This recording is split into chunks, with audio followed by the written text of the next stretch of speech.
আর বলুন। তাহলে তো সামনে ঈদের ছুটি। হুম। তো যাই হোক, সকলকে ঈদের অগ্রিম শুভেচ্ছা। সবাই আপনারা খুব জি স্যার, ভালোভাবে ঈদ কাটান, ঈদ যাপন করুন। দেন দাওয়াত নিয়েন স্যার, বাংলাদেশে চলে আসেন স্যার, রাজশাহীতে স্যার, স্পেশালি আমার বাসায়। হ্যাঁ, ইনশাআল্লাহ আসবো, ইনশাআল্লাহ আসবো, ইনশাআল্লাহ রাজশাহীতে আসবো। হ্যাঁ, কারণটা হচ্ছে পাবনাও খুব কাছে না? জি স্যার, আচ্ছা, জেলা স্যার, একটা জেলা পার হলে মানে পাবনা স্যার। আপনাদের আমি বলে রাখি, আপনাদের হয়তো আপনারা জানেন কিনা, হ্যাঁ, বাংলাদেশে গাজী বংশের সালাউদ্দিন গাজী নামক একজন লিডার ওইখানে একটা সময় ইংরেজদের সাথে যুদ্ধ করেছিল, বুঝতে পারলেন? জি স্যার। তো সেই যুদ্ধে আমাদের বংশের মোটামুটি বেশিরভাগ পুরুষ মানুষই মারা যায়, ঠিক আছে?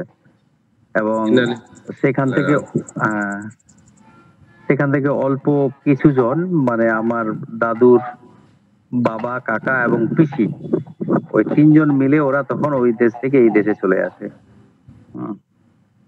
তো সেই সূত্রে মানে আমরা বাংলাদেশের ওই এখন তো নাই সেগুলো, হিস্ট্রিতে এখন বুঝতেই পারছেন, এগুলো তো সব মানে বিভিন্ন সময় বিভিন্ন গভর্নমেন্টরা মানে ষড়যন্ত্রমূলক ভাবে এগুলোকে মুছে দেয়, ঠিক আছে, এগুলোকে তুলে দেয়। হ্যাঁ, তো এটাই হলো কথা। স্যার তাহলে এইটা বাংলাদেশের কোথায় স্যার? এই জায়গাটা স্পেসিফিকলি ভাবে কোথায়, কিছু কি জানা আছে স্যার? ওটা নারায়ণপুর। নারায়ণপুরটা এখন নারায়ণগঞ্জ। ও আচ্ছা, নারায়ণপুরটা এখন নারায়ণগঞ্জ হয়ে গেছে নাকি? ও আচ্ছা আচ্ছা, নারায়ণগঞ্জটা ওটা কোন জায়গাটাতে? ঢাকার পাশে। ও আচ্ছা আচ্ছা, ওর পাশেই না? হ্যাঁ। জায়গাটা কিরকম, ভালো জায়গা নাকি, খুব সমৃদ্ধ? জি স্যার, সমৃদ্ধ। আমাদের মানে দেশের খুব বড় বড় লিডারদের এলাকায়, আর স্পেশালি হচ্ছে স্বাধীনতা যুদ্ধের সময় নারায়ণগঞ্জের স্পেশাল অবদান আছে স্যার। ও আচ্ছা আচ্ছা, নারায়ণগঞ্জের বেশ ভালো, মানে ওই স্বাধীনতার যুদ্ধে বেশ ভালো অবদান আছে না? জি স্যার।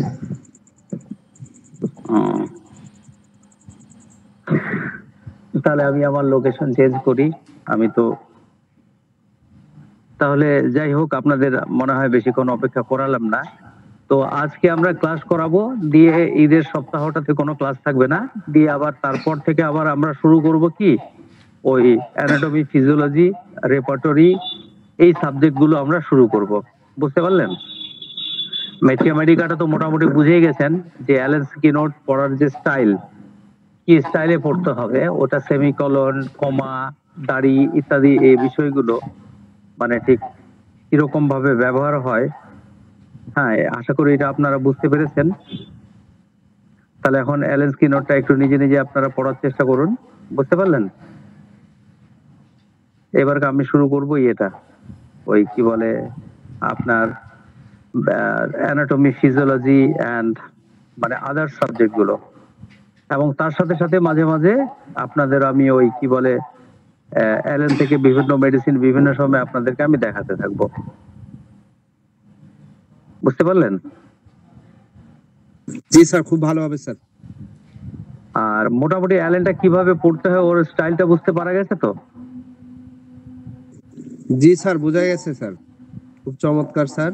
হ্যাঁ, এবং আমি বারবার একটা কথাই বলছি যে দেখুন, অ্যালেন স্কিনটের একটা মেডিসিন মনে করুন, এই যেমন ক্যালকেরিয়া ফসটা 2 পাতাতেই শেষ হয়ে গেল, মানে ওটাকে কনডেন্স করলে 1 পাতা। আপনারা এটা কিন্তু ভাববেন না যে এইটুকু করে হবে, মানে এরকম চিন্তা ভাবনা না মনের মধ্যে কখনো আসতে দেবেন না। কেন? কারণটা হচ্ছে কি, যখন ওইটুকুকে আপনারা বারংবার পড়ে পড়ে পড়ে পড়ে রপ্ত করে ফেলবেন, তখন কি হবে, পেশেন্টের চিত্র একটা পেশেন্ট দেখলেই আপনার চোখে ভাসবে, আপনার চোখে ছবি ভাসবে। হ্যাঁ, পেশেন্টের শরীর স্বাস্থ্য ইত্যাদি দেখেই আপনি বুঝে ফেলবেন যে এটা ক্যালকেরিয়া ফসের পেশেন্ট, এটা পালসেটিলা পেশেন্ট, হ্যাঁ, এটা ক্যালকেরিয়া কাপ, এটা ন্যাট্রামিওর, এটা ফসফরাস, এটা কস্টিকাম, মানে এরকম আপনাদের না কি হবে, চোখে ভাসবে। সুতরাং অ্যালেন স্কিনটের মেডিসিনের আপনার কি বলে মানে পরিমাণটা, মানে এর কোয়ান্টিটিটা কত বেশি, এটা কিন্তু নির্ভর করে না। বুঝতে পারা গেছে কথাটা? সবাই বুঝতে পেরেছেন তো? জি স্যার। মানে এটা কোয়ান্টিটি না, এটা কোয়ান্টিটি নয়, এটা কোয়ালিটি, এটা কোয়ালিটি। অ্যালেন স্কিনরটা হচ্ছে কি বলেন তো, একটা কোয়ালিটেটিভ বুক। মানে এখানে প্রত্যেকটা মেডিসিন কত বড় সাইজে আছে, মানে এটাতে কিছু না যায় আসে না। বুঝতে পেরেছেন কথাটা? তো আর আরেকটা কথা, যেমন মনে করুন আপনাকে যদি আমি বলি যে আপনি লাইকোপোডিয়াম যে কোনো একটা বই থেকে A to Z, top to bottom, আপনি টোটাল চিত্র লক্ষণ সমস্ত কিছু আমাকে বলুন দেখি, তখন ওই জায়গাতে না আপনারা থেমে যাবেন। তখন হয়তো আপনারা এমন এমন জায়গা থেকে বলবেন, ঠিকই বলবেন, ভুল বলবেন না, কিন্তু কি বলুন তো, সেই ঠিকটা হবে কি বলুন তো, আনস্যাটিসফ্যাক্টরি। ঠিক আছে, আনস্যাটিসফ্যাক্টরি সত্য হবে। আর একটা হাইলি অথেন্টিক বই, যে বইটা মনে করুন ইন্টারন্যাশনালি, ঠিক আছে, একদম স্বীকৃত, সর্বজন স্বীকৃত, যখন সেই বই থেকে যখন আপনি মনে করুন একটা লাইন বলে দিবেন, তখন হবে কিরকম, তখন হবে সেটা মানে খুব ভালো রকম ভাবে অ্যাকসেপ্টেড। ঠিক আছে, আপনাদের যদি আমি বলি পালসেটিলার ঋতুস্রাবটা কেমন হবে বলুন দেখি, মেনোরেজিয়া কেমন হবে, তাহলে মেনোরেজিয়া শব্দের অর্থ হচ্ছে অতি ঋতু, মানে ঋতুস্রাব বেশি বেশি হওয়াটাকে বলা হচ্ছে মেনোরেজিয়া। তখন আপনারা করবেন কি, বানাতে শুরু করবেন, প্রচুর পরিমাণ ঋতুস্রাব, অত্যন্ত বেশি যায়, লাল লাল যায়, কালো কালো যায়, পেশেন্টের সহ্য হয় না। কিন্তু দেখুন এই যে এতগুলো কথা বলছি, এর কোনো মূল্যই নেই, এর কোনো মানেই নেই। মেনোরেজিয়া মানে যা, আপনি তার সিমটম বলছেন, কিন্তু আপনাকে জিজ্ঞাসা করা হয়েছে পালসেটিলার মেনোরেজিয়া কেমন, তখন এবারকে দেখুন আপনি যদি চট করে অ্যালেনটা যদি পড়া থাকে, তাহলে আপনি এরকম বলে ফেলবেন যে পরিবর্তনশীল ঋতুস্রাব, কখনো কম কখনো বেশি, কখনো কালো কখনো লাল, কখনো জমাট বাঁধা কখনো তরল, কখনো বেশি কখনো কম, গরম কাতর, গরম কাতরতা, পরিবর্তনশীলতা, পিপাসাহীনতা। এই জাস্ট এক লাইনে একদম অ্যাকুরেট লাইনটা আপনি দিয়ে আপনি শেষ করে দিলেন। তাহলে আমরা বুঝে নিলাম যে হ্যাঁ, এই ঠিক ঠিক জায়গা থেকে পড়েছে এবং ঠিক জায়গা থেকে বলছে। ঠিক আছে, তো সুতরাং যদি আপনার অ্যাকুরেট লাইন যদি জানা থাকে, তাহলে আপনাকে না বেশি শব্দ খরচ করতে হবে না। পরীক্ষার খাতাতে আপনি মনে করুন 2 লাইন লিখে দিয়েছেন, সেটাতে যা ওজন, ওই 10 লাইন বা 20 লাইনে হয়তো দেখা হলো কি সেই ওজনটা খুঁজে পাওয়া যাচ্ছে না। ঠিক আছে, তো সেই জন্য আমি বলি কি, যে আপনারা পড়বেন একটা অ্যাকুরেট একটা ম্যাথমেটিকা পড়বেন, যে ম্যাথমেটিকাটা পড়লে মানে কি বলে পরীক্ষাতে এবং প্র্যাকটিসে ব্যর্থতার কোনো সুযোগ থাকবে না, কোনো চান্স থাকবে না। আর কথা হলো কি, মনে করুন পালসেটিলা আপনি অ্যালেন থেকে মনে করুন আপনি 10 বার পড়েছেন।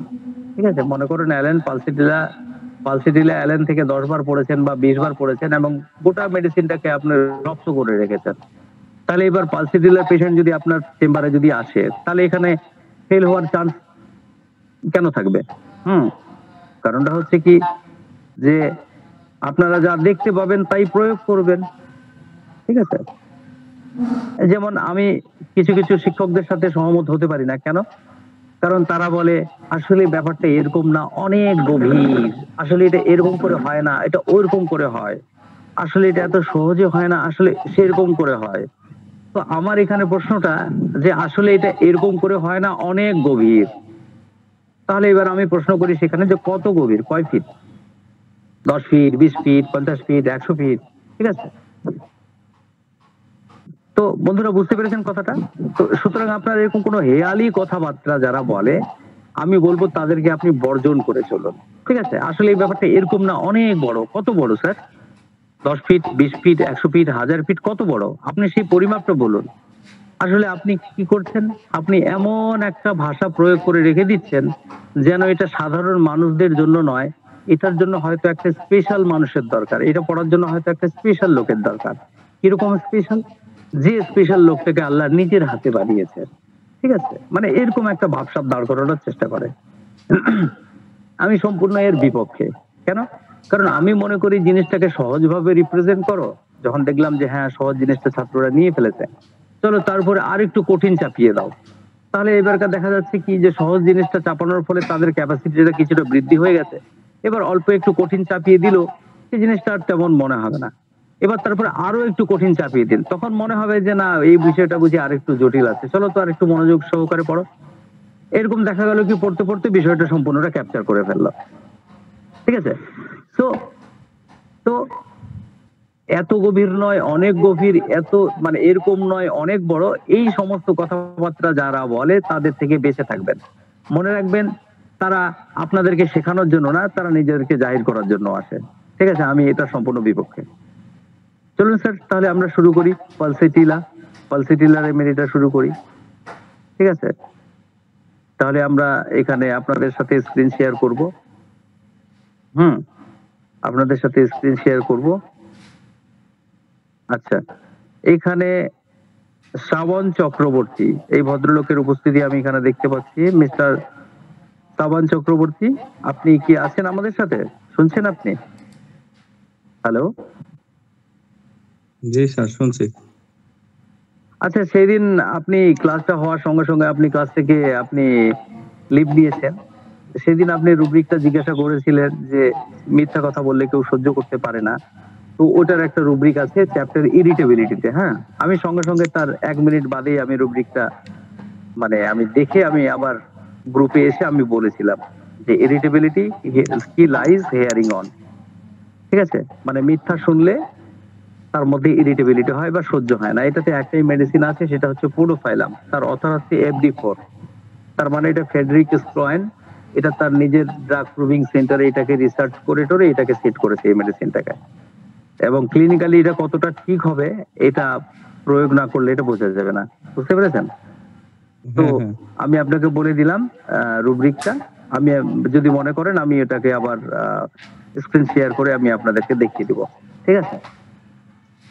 ওকে, চলুন দেন আমরা স্ক্রিন শেয়ার করছি। Start sharing. স্যার, রুব্রিকটা দেখিয়ে দিলে ভালো হতো স্যার।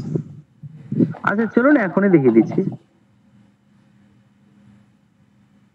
সিনথেসিস রেপার্টরিতে যান,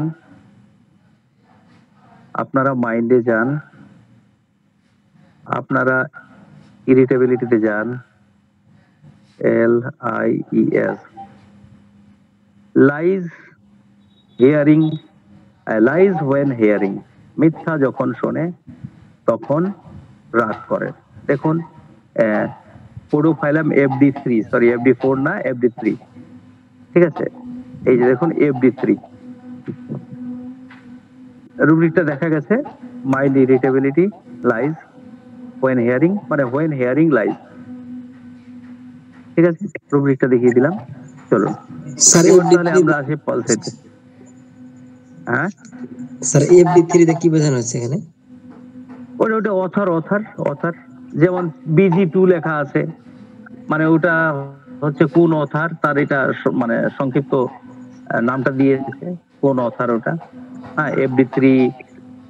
ঠিক আছে? PTK1, PTK2, K1, K2, K3, মানে এগুলো হচ্ছে তার অথার গুলো আর কি।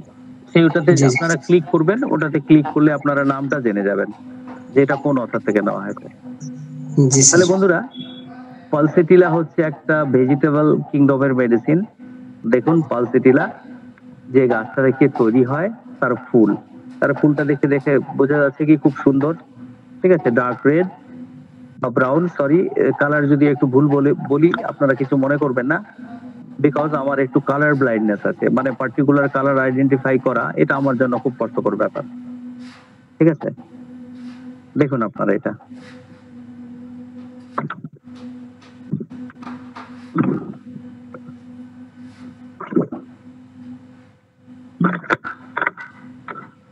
পালসেটিলার ফুলটা দেখুন।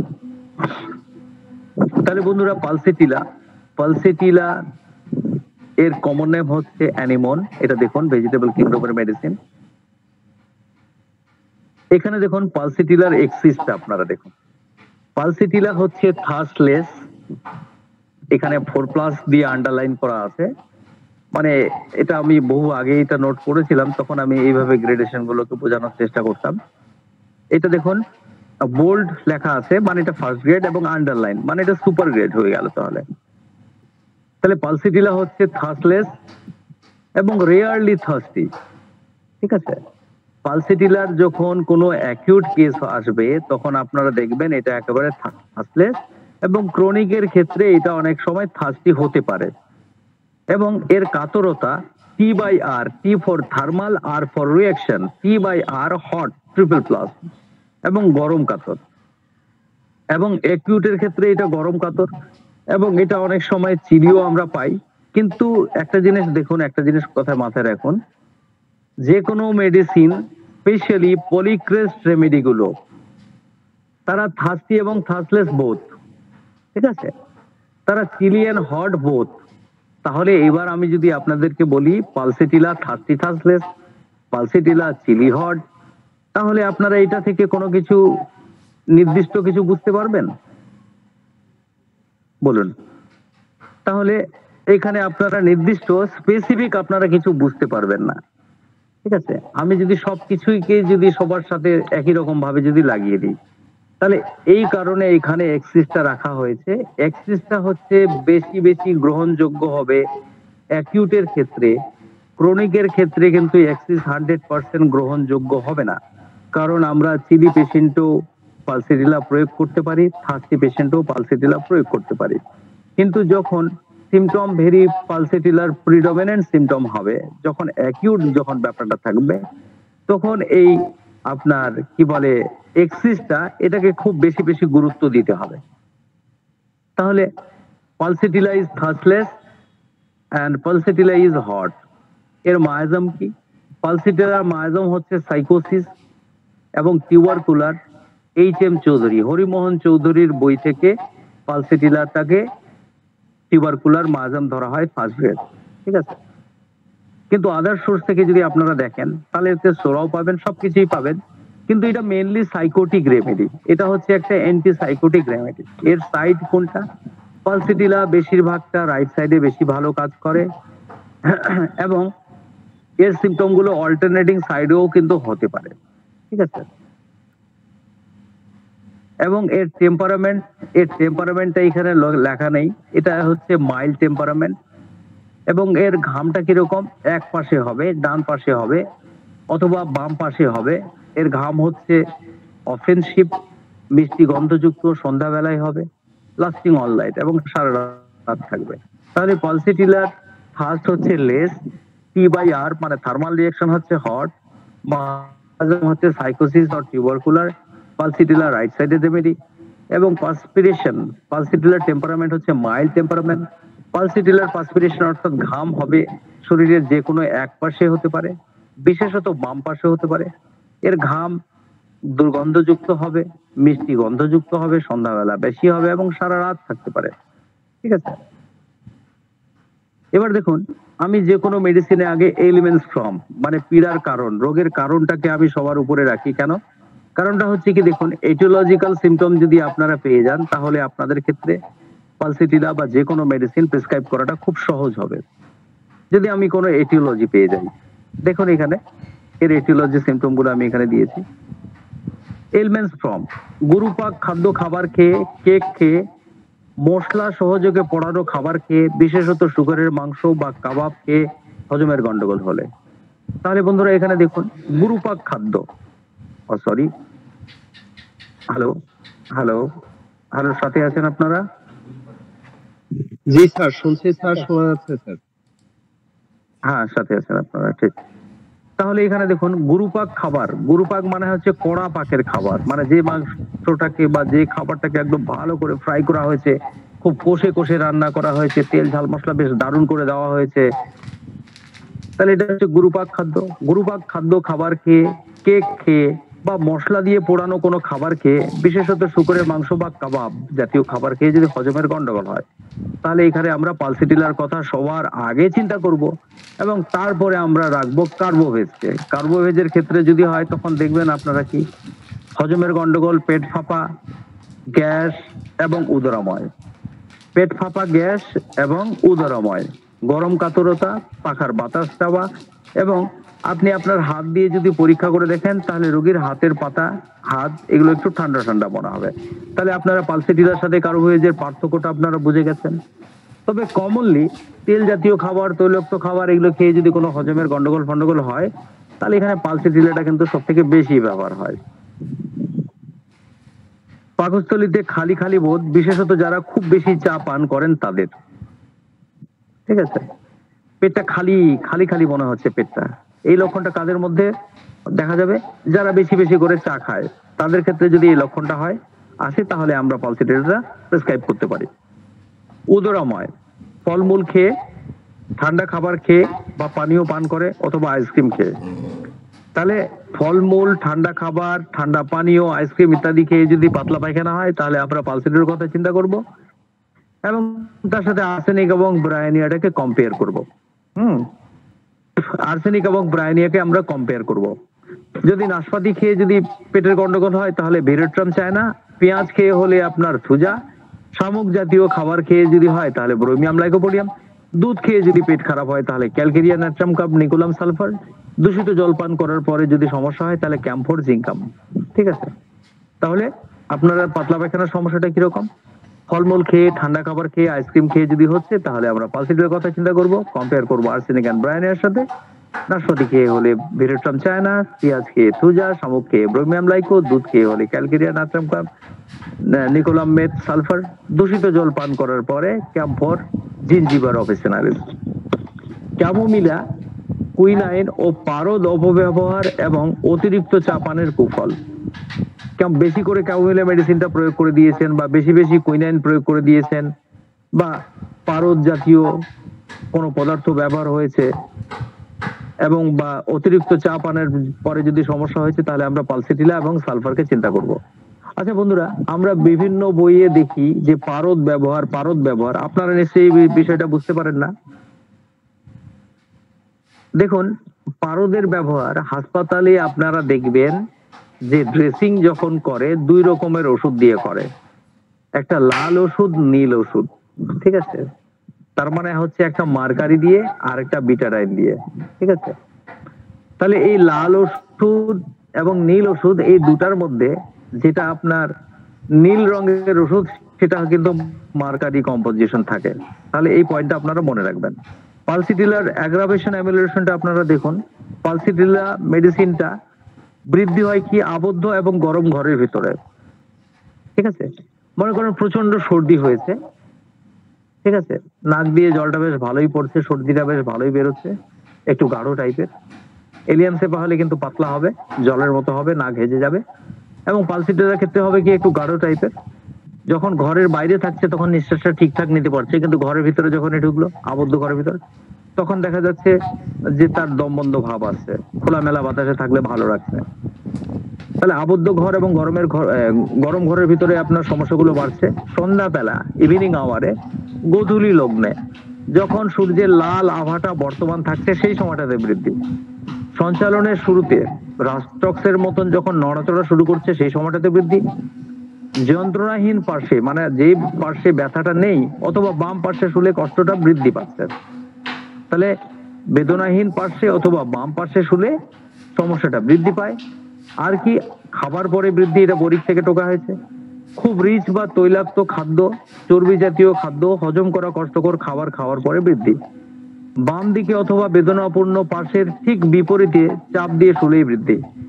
বাম দিকে অথবা বেদনাপূর্ণ পার্শ্ব যেটা আছে, ঠিক আছে, তার বিপরীত দিকে, যেমন মনে করুন যেদিকে ব্যথা আছে সেদিকটাকে যদি চেপে শোয়া হয় তাহলে এবং তাতে যদি আরাম হয় তাহলে তার জন্য প্রধান মেডিসিন হচ্ছে ব্রায়োনিয়া, কোলোসিন্থ এন্ড ম্যাকফস। তাহলে বোঝা গেছে কথাটা, যেদিকে ব্যথা, যে পার্শ্বে ব্যথা, সেই পার্শ্বটাকে যদি চেপে শোয়া যায় তাহলে ব্যথাটা আরাম মনে হয়। তাহলে আমরা এখানে তিনটা মেডিসিনের কথা ভাববো, ব্রায়োনিয়া, তারপরে কোলোসিন্থ এন্ড ম্যাকফস। ঠিক আছে, কিন্তু যেদিকে ব্যথা সেদিকে শুলে, একবারে, হ্যাঁ, যেদিকে ব্যথা সেদিকে না শুয়ে ঠিক তার উল্টা দিকে শুলে, মনে করুন ডান দিকে ব্যথা আছে, পেশেন্ট যদি বাম দিকটাকে চেপে শোয়, ঠিক আছে, তাহলে ব্যথাটা বৃদ্ধি পাচ্ছে। পা দুটো ঝুলিয়ে যদি রাখে তাহলে বৃদ্ধি, তাপ প্রয়োগের ফলে বৃদ্ধি এবং গরমে বৃদ্ধি। তাহলে আপনারা এই মোডালিটিটাকে ভালো করে মাইন্ডে রাখবেন। কেন? কারণ মোডালিটির উপর বেস করে আমরা মেডিসিনগুলোকে আমরা ডিফারেন্সিয়েট করব। আবদ্ধ ঘরে, গরমে, সন্ধ্যাবেলা, সঞ্চালনের শুরুতে, যন্ত্রণাহীন পার্শ্বে অথবা বাম পাশে শুলে, আহারের পরে বৃদ্ধি, খুব তৈলাক্ত রিচ জাতীয় খাবার খেয়ে বৃদ্ধি, বাম দিকে অথবা ব্যথাহীন পার্শ্বে শুলে বৃদ্ধি, পা দুটোকে ঝুলিয়ে রাখলে বৃদ্ধি, তাপ প্রয়োগ করলে বৃদ্ধি, গরমে বৃদ্ধি। উপশম কিসে? মুক্ত বা খোলামেলা বায়ুতে উপশম। ওপেন এয়ারের মধ্যে যাচ্ছে যখন পেশেন্ট ওপেন এয়ারে যাচ্ছে তখন উপশম। ঠান্ডা হাওয়া বা ঠান্ডা ঘরের ভিতরে, এসি ঘরের ভিতরে মনে করুন রিলিফ। ঠান্ডা খাদ্য পানীয় পান করলে উপশম। সঞ্চালনে মানে হেঁটে চলে বেড়ালে উপশম। বাহ্যিকভাবে ঠান্ডা প্রয়োগ করলে উপশম। ঠিক আছে? তাহলে উপশমটা কিসে? খোলামেলা হাওয়াতে এবং ঠান্ডায় উপশম। যেদিকে ব্যথা সেই পাশটাকে যদি চেপে শোয়া যায় তাহলে উপশম। ঠিক আছে? ঠান্ডা খাদ্য পানীয় পান করলে উপশম, হাঁটাচলা করলে উপশম, বাহ্যিকভাবে ঠান্ডা প্রয়োগ করলে উপশম। দেখুন কনস্টিটিউশনটা কিরকম পালসিটিলার। সন্দিগ্ধ মন মানে সন্দেহ থাকবে তার মনে, সন্দিগ্ধ মন, ধীর স্থির ও শান্তশিষ্ট স্বভাব, বালির মতো জুড়া জুড়া চুল, নীল নীল চোখ ও ফ্যাকাশে মুখমণ্ডল এবং অতি সহজেই হাসে বা কাঁদে, স্নেহময় বা দরদি, নম্র ভদ্র ভীরু বা ভীতু এবং বশ্যতা স্বীকার করার মতো স্বভাব। তাই পালসিটিলাকে বলা হয় রমণীদের ঔষধ। ঠিক আছে? The female remedy. তাহলে ঝুরা ঝুরা চুল বলতে এখানে কি বোঝানো হয়েছে? ঝুরা ঝুরা বলতে এরকম কটা কটা চুল। দেখুন আমি একটা পেশেন্টের মধ্যে পেয়েছিলাম, ছোট বাচ্চা পেশেন্টের মধ্যে, আমি সঙ্গে সঙ্গে ওটাকে একটা ফটো করে আমি এখানে সেট করে রেখেছি। তাহলে দেখুন স্যান্ডি হেয়ার, আপনারা যদি ইংলিশটাতে যখন পড়বেন তখন আপনারা দেখবেন স্যান্ডি হেয়ার। দেখুন একেবারে বালির মতন ঝুরা ঝুরা চুলটা। ঠিক আছে? তাহলে পালসিটিলা কিরকম হবে কনস্টিটিউশনটা? এর মন হবে সন্দিগ্ধ মন, ধীর স্থির শান্তশিষ্ট স্বভাব। ঠিক আছে? মনে করুন পালসিটিলার পেশেন্ট আপনার চেম্বারে ঢুকছে, একদম ধীরে সুস্থে মাথা নত করে ঘোমটা ফোমটা দিয়ে চোখ দুটা নিচের দিকে তাকিয়ে আপনার সামনের দিকে চেয়ারে বসলো। আপনি দেখছেন চোখে চোখ রেখে কথাই বলছে না, একদম লজ্জায় লজ্জাবতী, একদম মাথা নত করে চুপ করে লাজুক ভাবে বসে আছে। আপনি তাকে জিজ্ঞাসা করছেন কি বলে বিভিন্ন সমস্যার কথা, এবং বলতেও সমস্যার কথা বলতে বলতে সে কেঁদে ফেললো, তাহলে বুঝতে হবে এটা পালসিটিলা। অথবা আপনি তাকে জিজ্ঞাসা করছেন, ও শুধু মাথা নেড়ে নেড়ে উত্তর দিচ্ছে। কিরকম? আপনি ভাত খেয়েছেন? যদি খায় তাহলে মাথাটা উপর নিচে হ্যাঁ খেয়েছি। আপনি কি ভাত খেয়েছেন? তাহলে মাথাটা ডানে বামে ঘুরিয়ে না। তাহলে এই দেখুন মাথা উপর নিচ করে ডানে বামে ঘুরিয়ে মানে মাথা নেড়ে নেড়ে উত্তর করছে। ঠিক আছে? যদি এই রুব্রিকটা যদি পান, যদি এই সিমটমটা পান, তাহলে এটা কিন্তু পালসিটিলা এখানে চিন্তা করতে পারেন। দেখুন এখানে কেন আমি সেই কথাটা বললাম। Chapter mind, rubric answering, nodding by. তাহলে আপনারা এখানে দেখুন nodding by, answering nodding by. হ্যাঁ দেখুন এখানে chapter mind, rubric answering, nodding by মানে মাথা নেড়ে নেড়ে উত্তর দেওয়া, কোনো শব্দ প্রয়োগ না করে মাথা ঝুঁকিয়ে ঝুঁকিয়ে, হ্যাঁ মাথা নড়িয়ে নড়িয়ে উত্তর দেওয়া, এটাকে বলা হচ্ছে অ্যান্সারিং নোডিং বাই। পিটিকে 1 এটা হচ্ছে ফাটকের যে রেপার্টরি আছে সেখান থেকে নেওয়া, সেই জন্য এখানে পিটিকে 1 লেখা আছে, ফাটকের রেপার্টরি, এসআর ফাটক এর রেপার্টরি থেকে। ঠিক আছে? Answering nodding by. তাহলে এখানে দেখুন পালসিটিলা কিরকম। তাহলে অ্যান্সারিং নোডিং বাই রুব্রিকটা বোঝা গেছে। সন্দিগ্ধ মন, ধীর স্থির শান্তশিষ্ট স্বভাব, বালির মতো ঝুরা ঝুরা চুল, নীল নীল চোখ, ফ্যাকাশে মুখমণ্ডল এবং অতি সহজেই হাসে বা কাঁদে, স্নেহময় দরদি, নম্র ভদ্র ভীরু বা ভীতু প্রকৃতির এবং বশ্যতা স্বীকারকারী। পালসিটিলার রোগীকে সহজেই বশ্যতা স্বীকার করানো যায়, পোষ মানানো যায়। আপনি যা বলছেন আপনার কথা মতো চলছে। ঠিক আছে? সে অবস্টিনেট প্রকৃতির বা অবাধ্য প্রকৃতির নয়। ঠিক আছে? হ্যাঁ তাহলে অবাধ্য প্রকৃতির নয়, সে বাধ্য প্রকৃতির, যেমন লাইকোপোডিয়াম। ঠিক আছে, আপনি ওকে বশ্যতা স্বীকার করাতেই পারবেন না।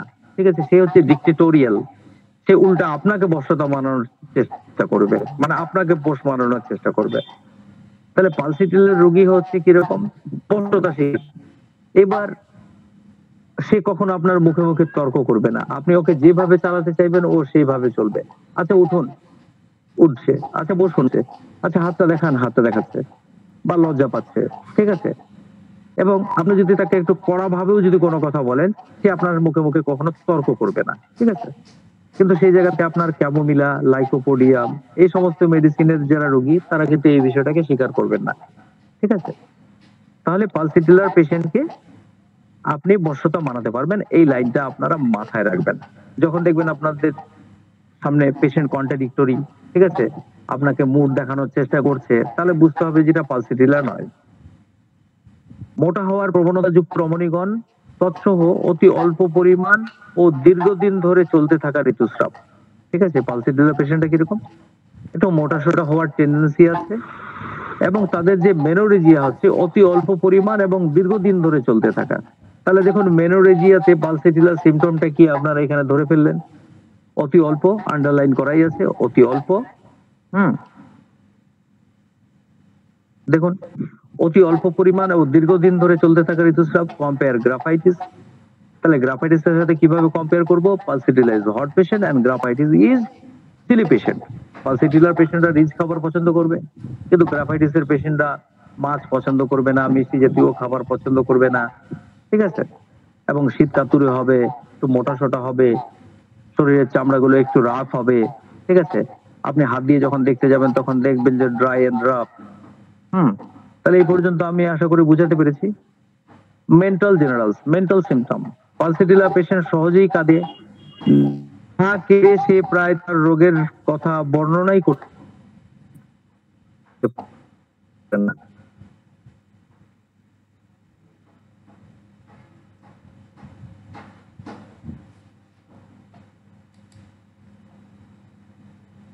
স্যার শোনা যাচ্ছে না স্যার, আপনারা শুনতে পাচ্ছেন স্যারের কথা?